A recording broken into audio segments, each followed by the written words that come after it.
जैसा कि पिछले वीडियो में मैंने a letter to God chapter को एक्सप्लेन किया था और वीडियो के एंड में कहा था कि हम चैप्टर के शॉर्ट और लॉन्ग क्वेश्चंस के बारे में भी बात करेंगे। तो शॉर्ट क्वेश्चन देख लेते हैं अभी। ये क्वेश्चन सीबीएसई एग्ज़ाम के पॉइंट ऑफ व्यू से काफ़ी इम्पॉर्टेंट है।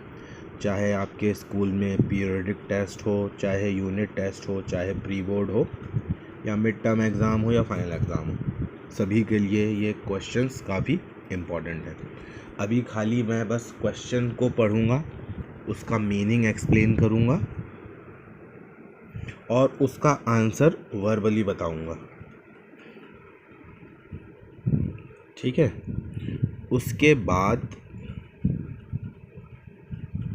कभी दोबारा वीडियो बनाएंगे तो जो अभी तक हमने क्वेश्चंस की कलेक्शन इकट्ठी की होगी तो उनके आंसर्स भी प्रिपेयर करेंगे। अभी मेरा जो टारगेट है वो ये है कि हम जो दोनों बुक्स हैं उनके सभी चैप्टर्स को पढ़ लें और जो उससे related exam point of view से इम्पॉर्टेंट क्वेश्चंस हैं उसकी लिस्ट एक आपके पास इकट्ठी हो जाए, चाहे वो शॉर्ट क्वेश्चंस हैं चाहे वो लॉन्ग क्वेश्चंस हैं, ठीक है। तो स्टार्ट करते हैं। तो इस चैप्टर का पहला जो शॉर्ट क्वेश्चन है जो मुझे इम्पॉर्टेंट लगता है, why does लैंचो compare rain drops with the new coin. कि लैंचो ने रेन ड्रॉप्स को न्यू कॉइन से कंपेयर क्यों किया, या इस तरह भी इस क्वेश्चन को पूछा जा सकता है, लैंचो calls the rain drops new coins, why does he calls them so. कि लैंचो जो है वो रेन ड्रॉप्स को न्यू कॉइन कहता है, वो ऐसा क्यों कहता है। तो वो ऐसा इसलिए कहता है क्योंकि जो लैंचो था उसको तो चाहिए थी अच्छी फसल, और जो रेन ड्रॉप थी उससे उसको लग रहा था कि जो बारिश हुई है तो उससे फसल उसकी अच्छी होगी, ठीक है, और इस फसल को बेचकर उसको काफ़ी पैसे मिलेंगे, तो इसलिए उसने रेन ड्रॉप्स को न्यू कॉइन कहा है, ठीक है। अगले क्वेश्चन पर आते हैं। Why did Lencho call post office employees bunch of crooks. कि लैंचो जो पोस्ट ऑफिस एम्प्लॉयज़ हैं उनको बंच ऑफ क्रुक्स क्यों कहता है। तो उनको बंच ऑफ क्रुक्स क्यों कहता है, ठग क्यों कहता है। क्रुक का मतलब क्या हुआ, ठग, समझ रहे हो। या इस तरह से भी पूछा जा सकता है, why was लैंचो angry what did he do. कि लैंचो एंग्री क्यों था और उसने क्या किया। यहाँ पर ये लैंचो में ओ मिस हो गया है लिखते हुए, तो इसको ठीक कर लेंगे, ठीक है। LENCHO मैंने डॉट लगा दिया। तो जैसा कि मैंने स्टोरी जब एक्सप्लेन की थी, चैप्टर एक्सप्लेन किया था, तो उसमें बताया था कि लैंचो भगवान से 100 पैसों की डिमांड करता है और उसको उम्मीद होती है कि भगवान उसकी हेल्प करेंगे। तो जब वो उसको मनी मिल जाती है, ठीक है, तो वो अमाउंट को गिनता है।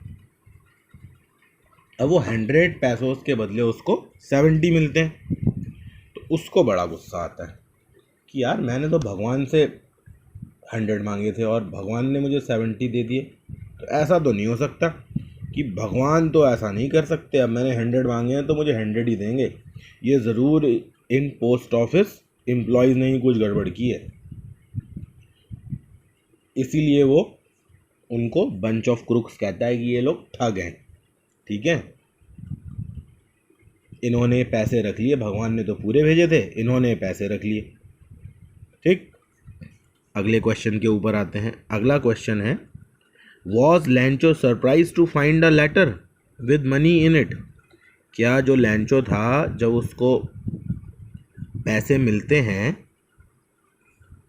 और लेटर मिलता है तो वो सरप्राइज फील करता है। बिल्कुल नहीं भाई। या इस तरह से भी पूछ सकता है क्वेश्चन को कि how can you say that लैंचो has immense faith in God. Immense मतलब क्या कि बहुत ज़्यादा, ठीक है, भगवान के अंदर बहुत ज़्यादा। फेथ मतलब विश्वास, भरोसा, ठीक है। तो इमेंस मतलब क्या हो गया, बहुत ज़्यादा। तो जब उसको लेटर मिलता है लैंचो को और उसमें पैसे होते हैं, तो उसको देखकर उसको कोई भी हैरानी नहीं होती, ठीक है, क्योंकि उसका भगवान के अंदर बहुत ट्रस्ट था कि उसने भगवान को लेटर लिखा है तो भगवान उसकी हेल्प करेंगे ही करेंगे, ठीक है। अब ये तो हमारे 3 शॉर्ट क्वेश्चन थे, ये हो गए। इसके बाद आते हैं हम लॉन्ग क्वेश्चन के ऊपर। क्वेश्चंस कर लेते हैं क्योंकि ये 2 हैं, 4th और 5th। Right a character sketch of लैंचो। लैंचो के बारे में जो भी हमने स्टोरी में पढ़ा है वो सब कुछ इसमें लिख देंगे, ठीक है।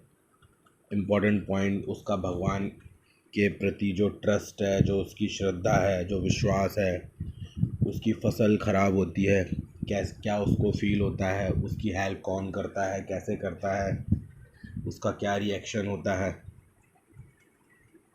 ठीक है।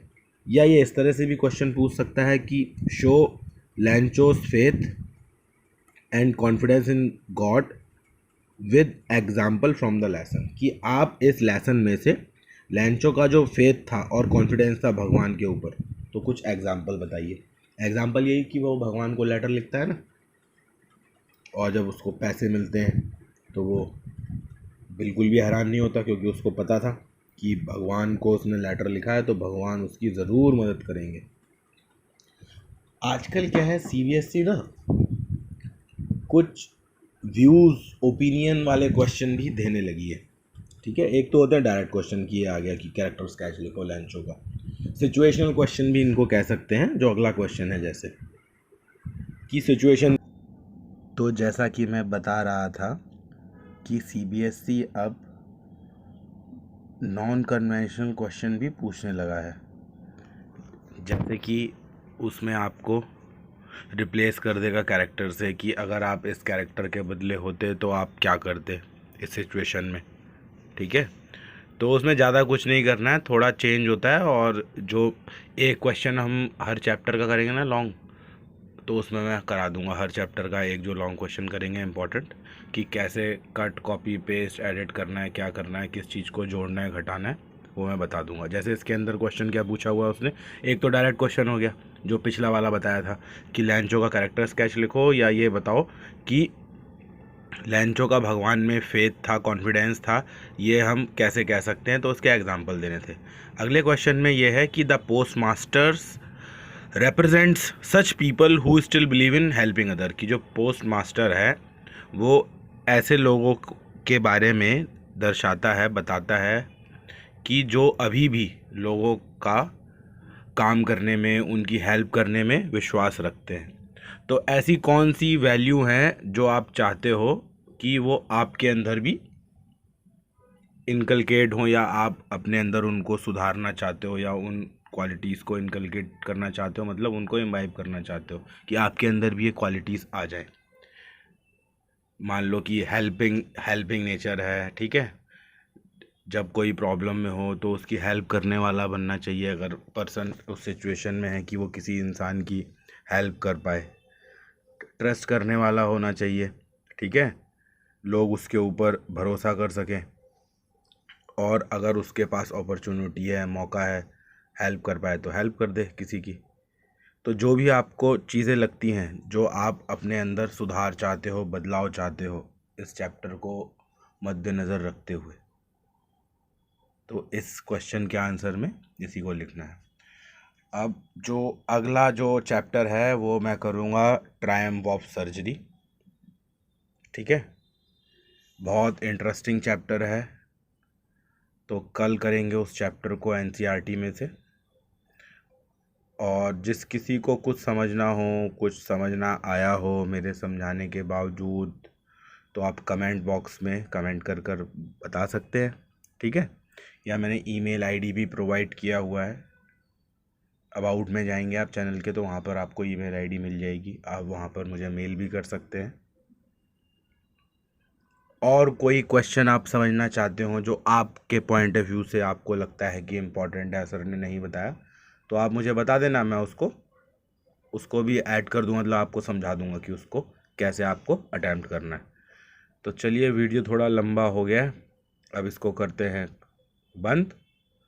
आप लोग अपनी पढ़ाई करते रहिए और अपनी हेल्थ का ध्यान रखिए। मिलते हैं अगले वीडियो में। और चैप्टर मैंने बता ही दिया, अ ट्रायम्फ ओवर सर्जरी, ठीक है।